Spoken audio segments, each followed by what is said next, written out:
that we will continue to pursue these rogue elements to a logical conclusion for the betterment of Sierra Leone. So having said all of this, it suffices to know that in the past 5 years, the security sector, and by extension Sierra Leone, have been confronted with numerous security breaches, including the August 22 riot and the November 26, 2023 failed coup.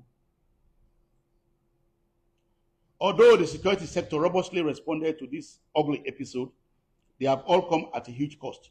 For instance, we witnessed the needless death of serving security personnel and civilians, as well as the wanton destruction of public and private properties by miscreants. We hope the public would have learned critical lessons from those incidents. The security sector remains firm to protect the rule of law at all times. As a sector, we have always emphasized the need for people to function within the framework of the rule of law, because this is what all countries in the world require to maximize national security development, especially where you have inbuilt system. Once that system is there, there's no way you can bypass it. Issues of genuine demonstration are not frowned at by the security sector. However, it is imperative that people who intend to carry out demonstrations should refer to the relevant state institutions before embarking on such activities. There must be a structured meeting agreed on with the Inspector General of Police if you want to embark on demonstration. Social media has negatively contributed to all the national security threats currently facing Sierra Leone.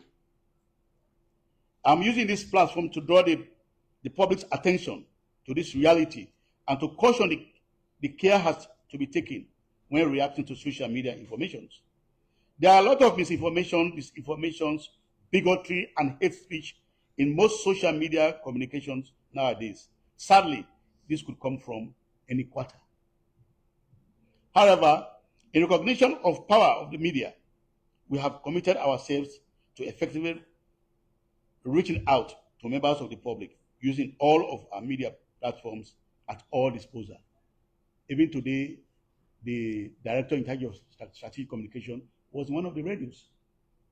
We go at committee level to talk to them. The Western Area Resident Minister engages communities and continues to talk to them about a few of these critical security issues. Whether it is traditional, social, or conventional media platforms, we have made it a policy to reach out to the public so that we give everyone the opportunity to understand what we do, why, and what complementary support we crave from the public. Our security sector communication team is dedicated to using all media platforms to comprehensively communicate security sector intervention for the attention of the members of the public. In addition to this, before, during, and after the elections, we had many with the various social groups, including CSOs, petty traders, motor drivers, keke bike riders, and which is all geared towards building a synergy, collaboration between the security sector and the relevant state and non-state actors. We have a dedicated national security situation room that runs on a 24/7 basis, and the public is invited to call on the 119 toll-free line on all mobile networks to report any suspicious activity within this community. I think we used it during the elections, and it was used judiciously. Exactly. Yeah, where you have your neighbor selling kush, just call the 119. I'm sure we'll be able to all. Yes. Okay. As a testament of strengthening security sector service delivery, on Friday and Saturday, the 5th and the 6th of April 2024, we conducted a 2-day security sector with a view study day, with a view to broaden the scope of collaboration to help address critical security issues undermining our collective as well as individual performance within the sector. Other critical information about the ONS and the security sector could be found on our website, www.ons.gov.sl. With a recent declaration of the public health emergency by His Excellency the President, Brigadier Retired Julius Mathers, to fight the drug menace, the security sector will play a prominent role to support His Excellency's resolve to eradicate the importation, sale, and the use of dangerous drug called kush, as well as any other prohibited substance in Sierra Leone. Let me conclude by stating that the security sector remains alert to the security realities confronting the Sierra Leone. However, our intervention will continue by intelligence-led and devoid of any sentimental attachment. Rest assured that the security sector remains fully in charge. We will have the capacity and are committed to protecting law-abiding persons at all times. The public is, however, encouraged to refrain from all aspects of lawlessness and indiscipline, as perpetrators will be dealt with accordingly to the tool of the law. I once more want to say that Sierra Leone is a safe country. Very, very safe. Yes. There are other incidents that might occur. They may be isolated, but the police is able to deal with those isolated incidents. Let me thank you all. Thank you so much. I think, say, I've been trying to do a summary inside for you because Mr. Coker just talked in English. But the important highlight now, like I said, the country is safe. The security sector don't bring the security camp to the doorsteps of the people. You don't break it down. They're available and open to all the media. You will get websites, you will get access to the internet. You go on the website and get all the information we don't give you so now. In addition, the way they don't organize the sector, they don't organize at for chiefdom level, take her up at the top. And each level at the chiefdom level and the chief day on top, we go at the district level, you get a regional level, you get the resident minister. So at each level, even at the highest level, no less a person than His Excellency the President and SSF the chair. The ONS coordinator, they work what they do. Now they make me and you sleep na net. No any problem with that. And then they do the work. They don't sleep, so we go sleep. Now make we only see them. Now make we call the ones and say when they come, they explain to me what exactly they do and how, like I say, they require the support of the public. So you will need a host. If you see any problem when you begin seeing in your community, 119, you call, you get that information in 24/7 and you man that information in and the actual mean and testament say they're very swift. Whenever you call the wire, they always respond and they're swift. Yes, we don't get some security challenges, but we don't increase even the robust posture and big family and post for those say the country is safe, the security sector in full charge. We get some questions that don't come online, but we'll wait for ask the question. And then now I want to switch to my colleague in the cabinet, the Honorable Minister of Basic and Senior Secondary Education. Now, for now we don't know, this is the first minister from Banana in the history of Salon. And the first minister is from Banana. So you don't make already you don't set record. But also I think say this minister and technocrats, they go about and work in a very strategic, deliberate way for building of the workway Minister Dr. David Wanyina do when I'm a minister, and for also make sure say gains the way His Excellency don't set in the commitments to human capital development and then gains that they will continue to see them.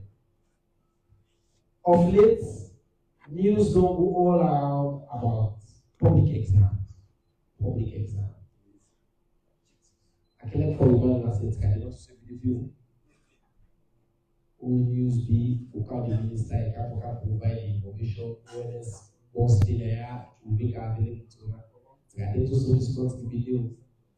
Now we need the minister can clarify and provide the facts because plenty will be seen online and fiction. So now, I'm glad for handing the microphone over to the Honorable Minister, with my own colleague, brother and my friend, Mr. Conrad Saki. Over to you, sir. Good afternoon. I want to tell you all, beaucoup couché. Let me start off first of all with a few statements that as Minister of Education, it is definitely the intention for make sure say we not left no picking and no place behind. No picking and no place behind. However, in providing education in the country, we get for dwell within the budget we will get, and at all times we get for make sure say we deliver whatever services we deliver and demonstrate value for money. Now, for putting a day on social media, we not correct. So I want to bear me a little bit. Let I cover a couple of things for just set the record straight. First, let us start off with WAEC. WAEC are 5 countries that make all the English-speaking countries in West Africa and in WAEC. So you get Nigeria, Ghana, the Gambia, Liberia, and Sierra Leone. Then 5 countries then they agree and get a written called a convention. This now in set out the rules where they guide all the exams that we'll get in West Africa. It's important that we know this because quite a lot of time they read on social media that the minister will do this, the minister will do that, and the minister can only work within the convention where they set for me. So that's now one thing I want for us establish very quickly. The other thing I also want to establish is that when we look at the WAS exam cycle, Ghana they out of that cycle they right now. Because during COVID, they decide for opt out of the cycle, so they go address their own issue the way they get now COVID. The reason why I want to clarify that is because sometimes people that go on social media, they see say the Ghanaian system not upload and cassette. They feel to say if they're not able to upload and Ghana because Ghana don't negotiate their own way out of it. That's not how it works. The 4 countries then continue, but then at the same cycle, Ghana is out of it. So another point I just want to make. The third point I want to make is that WAEC, like we get 3 exams the way they administer. They get NPSC, and in NPSC, then several continuous assessment mark the way they get for collect, cash, then get 10%. You also get Becker, then get 20%. Then you get WAS, we get 30%. Now, NPSC for the primary school exam and the junior secondary school exam, now national exam then. The minister gets some say in how they run. When it comes and WAS, now international exam. And let me just clarify why an international exam. When you pass WAS now one of the 5 countries, you get access to universities now all the 5 countries. So therefore, Dande, WAEC, na Ghana, get more control than waiting me as a minister get. It's important because sometimes at the young people and they say, but the minister will do this, the minister will do that. I can negotiate, I can lobby, I can try to use all sorts of means to make them see me on side, but by and large, the final decision na Ghana today. I just want to just mention that. Now, let me go to this caste system. What is a caste? Because again, down in other things, I don't know, we're not correct. There are 2 types of assessments where you get in education. There are 2 main types of assessment where you get in education. You get formative assessment, when an assessment where you get as the beginner they go along, or test whether the beginner they learn. You can also use that opportunity there for give feedback to the beginner, so you identify the weaknesses and help them for improve. And a good teacher also use the information from that formative assessment day for decide how they teach the beginner. So you go see some techniques that some teacher they use where they take the classroom, they break that into 3 groups. It gets what they call fast learners, medium learners, and sometimes the slow learners. Yes, the fast learner you want for stretcher. Because if you not stretcher, it will lose interest and it will cause you beaucoup problem. The medium learner, if you give a little bit of work, it will pick that work up and you're able to do the work on himself. Now, almost a self-dependent learner. And then you get the slow learner that give additional support to or make that beginning learn. This is why assessment is important. And this is why CAS is important. I just want to stress that the other type of assessment is summative assessment. This now what happen to the end of the year. So you promote somebody from one class to another. And also, in some cases, you let off from one level to the other, so from primary school to secondary school, junior secondary school to senior secondary school. These are summative assessments. Now, let me go back to how the CAS they work. In the old system, you submit CAS at any time. In some cases, in the past, then they submit CAS after the beginning, they'll go through the exam. Then they submit CAS later. But what will normally happen now? Then go withhold the results until you submit that CAS. I want to now take that on board. That system they, they give. That system they, it does stop. They give. In 2016, the council, like Ghana, decide say what they happen, they get a new system when they call the yearly CAS online system. Most of the other countries there, now West Africa, the other 4 countries there, they adopt that system in 2016. Salon no adopt it. Salon be out of that system. 2021, 2022, the council compelled Salon to go into that system.